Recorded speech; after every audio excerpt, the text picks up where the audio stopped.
किष्किंधा कांड में श्री राम जी बाली की रोती हुई पत्नी को समझाते हैं। उनके बीच हुई इस वार्तालाप को तुलसीदास जी ने एक चौपाई के रूप में बताया है। तारा बिकल देखी रघुराया, दीन ज्ञान हरि लिन्ही माया, क्षिति जल पावक गगन समीरा, पंच रचित अति अधम शरीरा। तारा को व्याकुल देखकर श्री रघुनाथ जी ने उसे समझाया, ज्ञान दिया और उसकी अज्ञानता को हर लिया। प्रभु ने कहा, ये शरीर पंच महाभूत यानी कि 5 तत्वों आकाश, वायु, अग्नि, जल और पृथ्वी से मिलकर बना है। इसके पूर्व ये शरीर तुम्हारे पति का था। अब जब इसका अंत हो गया है तो 5 तत्वों ने अपना अपना हिस्सा वापस ले लिया है। इसके लिए विलाप करना निरर्थक है। ये पूरा शरीर, दुनिया और संपूर्ण ब्रह्मांड इन 5 तत्वों के मिश्रण से निर्मित है। ये 5 तत्व ही प्रकृति हैं। इनके संयोजन के बिना तो किसी चीज की कल्पना ही नहीं की जा सकती। इन 5 महाभूतों का प्रभाव संसार की हर जीवित और निर्जीव वस्तु पर एक समान पड़ता है। इसके अलावा प्रकृति या वातावरण की निर्भरता और नियमितता का संतुलन भी इन 5 महाभूतों द्वारा ही पूरा होता है। यहाँ तक कि भगवान शब्द में भी 5 तत्व ही निवास करते हैं। भय से भूमि, गै से गगन यानी कि आकाश, वैसे वायु, आ से अग्नि और नय से नीर यानी कि जल। वास्तुशास्त्र में इन 5 महाभूतों के गुणों को शब्द, स्पर्श, रूप, रस और गंध बताया गया है। यदि हम सृष्टि और इन 5 तत्व के संबंध को जानें तो वह इस प्रकार है। सृष्टि के आरंभ में सबसे पहले ईश्वर की चेतना शक्ति की प्रेरणा से शब्द तन्मात्रा का जन्म हुआ, जिससे आत्मा का बोध कराने आकाश तत्व की उत्पत्ति हुई। तन्मात्रा यानी कि बॉडी क्वांटिटी पंचभूतों के सूक्ष्म रूप को बोलते हैं, जिन्हें हम शब्द, स्पर्श, रूप, रस और गंध बोलते हैं। इसके बाद निष्क्रिय शांत आकाश में काल गति से विकार होने पर उसमें कयात्मक स्पर्श से वायु तत्व का सृजन हुआ। कयात्मक का मतलब होता है गतिशील। वायु के विकृत होने पर तेजोमय रूप अग्नि की उत्पत्ति हुई। अग्नि तत्व के विकृत होने पर उससे द्रव्य रस यानी कि जल की उत्पत्ति हुई। जल के विकृत होने पर गंध गुणधर्म पृथ्वी तत्व की उत्पत्ति हुई। यदि हम संक्षेप में कहें तो इस प्रकार प्रत्येक महाभूत की उत्पत्ति उसकी अपनी तन्मात्रा से होती है और उसके निर्माण में पिछले तत्व की तन्मात्रा की भूमिका होती है। यानी कि आकाश की उत्पत्ति शब्द से हुई, वायु की उत्पत्ति शब्द और स्पर्श से हुई, अग्नि की उत्पत्ति शब्द, स्पर्श और रूप से हुई, जल की उत्पत्ति शब्द, स्पर्श, रूप और रस से तथा पृथ्वी की उत्पत्ति शब्द, स्पर्श, रूप, रस और गंध के मिलने से हुई। इसको हम 5 महाभूतों का क्रमिक गठन बोलते हैं। वेदांत दर्शन में ये माना जाता है कि प्रत्येक स्थूल तत्व के निर्माण के लिए सभी तन्मात्राएं एक विशेष अनुपात में होती हैं। ये प्रत्येक स्थूल भूत में 50% यानी कि आधी अपने स्वयं की तन्मात्रा और 12.5% यानी कि 1/8वां हिस्सा बाकी चारों तन्मात्रा का अलग अलग होता है। उदाहरण के लिए आकाश महाभूत के निर्माण में शब्द तन्मात्रा 50% होगी, स्पर्श तन्मात्रा, रूप तन्मात्रा, रस तन्मात्रा और गंध तन्मात्रा 12.5% के हिसाब से होंगी। यदि महाभूत की रचना के वैशेषिक सिद्धांत पर गौर की जाए तो वैशेषिक परमाणु को स्थूल तत्वों के उत्पादन के लिए जिम्मेदार सूक्ष्म तत्व मानते हैं। प्रारंभिक चरण में वायु, अग्नि, जल और पृथ्वी इन 4 तत्वों के परमाणु संतुलित अवस्था में होते हैं। क्योंकि आकाश सर्वव्यापी है, ये परमाणु के रूप में अस्तित्व में नहीं है। ये परमाणु विभिन्न प्रकार के अणुओं को बनाने के लिए डायोड और ट्रायोड बनाते हैं। परमाणुओं में निरंतर कंपन गति होती है। परमाणुओं की गतिविधि और उनका संयोजन यानी कि कॉम्बिनेशन मनमाने ढंग से नहीं बल्कि नियमों के मुताबिक ही होता है, जिन्हें अदृष्टा कहा जाता है। मॉडर्न साइकिस्ट डॉक्टर जॉन हैगलिन ने बताया, quantum physics derives everything in creation from basic force and matter fields. ये फील्ड्स 5 मौलिक स्पिन प्रकारों में से एक है, जो पार्टिकल फिजिक्स की एक बुनियादी अवधारणा है। महाभूत शरीर के घटकों जैसे आकाश शरीर में स्थान और चैनल में मौजूद है, वायु शरीर में प्राण गैसीय आदान प्रदान यानी कि श्वास में मौजूद है, जल शरीर में पानी तरल पदार्थ और आयनिक घटक के रूप में मौजूद है, और पृथ्वी ठोस संरचनाओं के रूप में मौजूद है। बाकी घटक जैसे दोष धातु मल और अग्नि आदि पंच महाभूत के जैविक व्युत्पन्न यानी कि बायोलॉजिकल डेरिवेटिव्स के अलावा कुछ भी नहीं है। इसलिए पंच महाभूत ही अत्यधिक महत्वपूर्ण फैक्टर्स हैं जो बायोलॉजिकल प्रक्रियाओं को प्रभावित करते हैं। हस्त मुद्रा की दृष्टि से हमारे हाथ की 5 उंगलियों में 5 तत्वों का बोध होता है।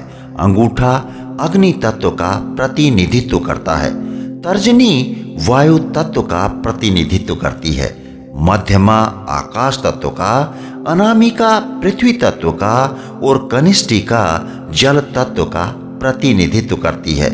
पंच महाभूतों का विकास ब्रह्मांड के विशिष्ट मूलभूत घटकों के प्रभाव से हुआ है। आकाश सत्व प्रधान है, वायु रजस प्रधान है, अग्नि सत्व और रजस प्रधान है, जल सत्व और तमस प्रधान है तथा पृथ्वी तमस प्रधान है। प्रत्येक महाभूत की अपनी कैरेक्टरिस्टिक्स हैं।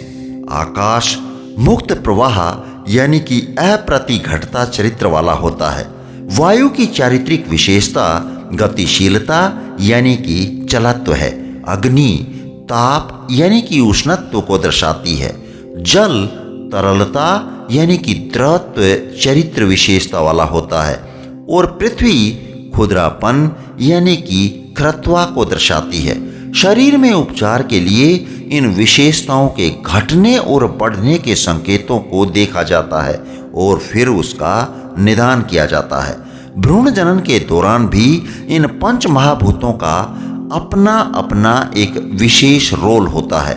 गर्भ में भ्रूण के निर्माण के बाद वायु कोशिका विभाजन का कार्य करती है, अग्नि चयापचय का कार्य करती है, जल तरलता और नमी की पूर्ति करता है, पृथ्वी सघनता और द्रव्यमान के निर्माण का कार्य करती है तथा आकाश साइज यानी कि आकार को बढ़ाने का काम करता है।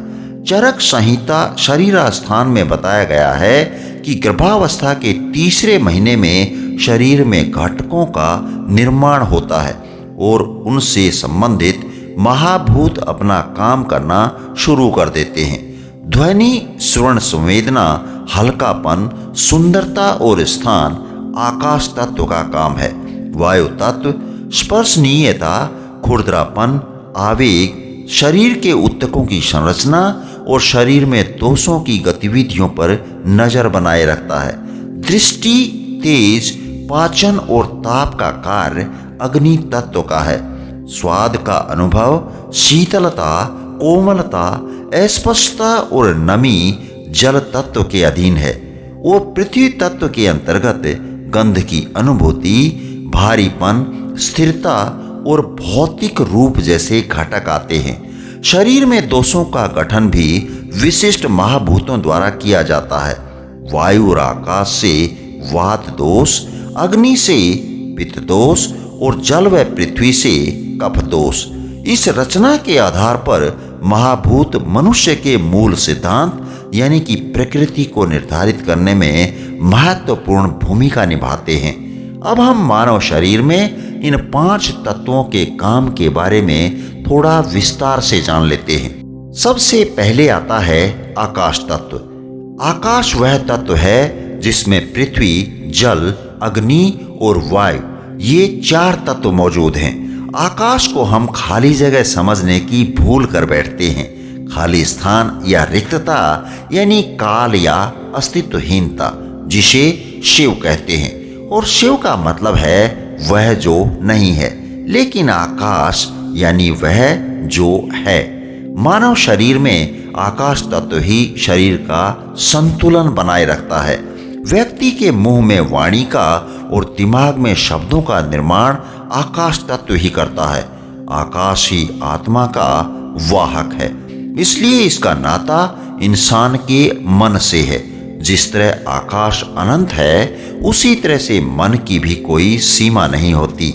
इसलिए आकाश तत्व को भौतिक रूप से मन कहा गया है, क्योंकि मन में भी आकाश में उड़ रहे बादलों, धूल, आंधी, धूप और छाया की तरह ही अनेकों प्रकार के विचार और भाव उत्पन्न होते रहते हैं। दूसरे नंबर पर आता है वायु तत्व। यौगिक परंपराओं में हम हवा को वायु कहते हैं, जिसका मतलब केवल गैसों का मिश्रण नहीं, बल्कि संचरण, यानी कि एक जगह से दूसरी जगह जाना। यह गति का एक आयाम है। व्यक्ति के प्राणों में वायु होती है, इसलिए इसे प्राण वायु भी कहते हैं। वायु तत्व हमारे शरीर को गति देता है। शरीर में स्पर्श करने की शक्ति भी वायु तत्व से ही आती है। तीसरे नंबर पर आता है अग्नि तत्व। भारतीय संस्कृति में अग्नि को अग्नि देव के रूप में दिखाया गया है। अग्नि देव 2 मुंह वाले देवता हैं। ये 2 मुंह प्रतीकात्मक होते हैं, जो जीवन देने वाला और जीवन लेने वाला दोनों ही रूपों को दर्शाते हैं। अग्नि हमारे शरीर में ऊर्जा के रूप में विद्यमान है।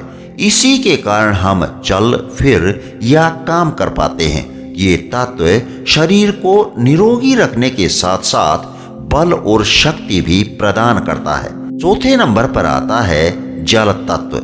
यदि वैज्ञानिक सबूतों के आधार पर बात की जाए तो पानी में जबरदस्त याददाश्त होती है।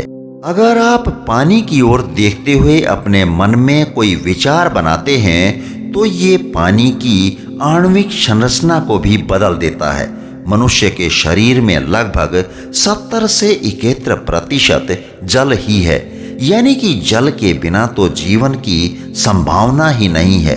कुछ समय के लिए आप खाने के बिना रह सकते हैं, मगर पानी के बिना रहना मुश्किल है। शरीर में मौजूद खून और रस यानी कि एंजाइम भी जल तत्व के अधीन ही आते हैं। अब अंत में बात करेंगे 5वें और महत्वपूर्ण पृथ्वी तत्व की। पृथ्वी वो तत्व है जो बाकी सभी तत्वों के विकसित होने का आधार है। हमारा शरीर इस जगत का ही एक हिस्सा है, इसलिए ये हमारी भौतिकता का भी आधार है।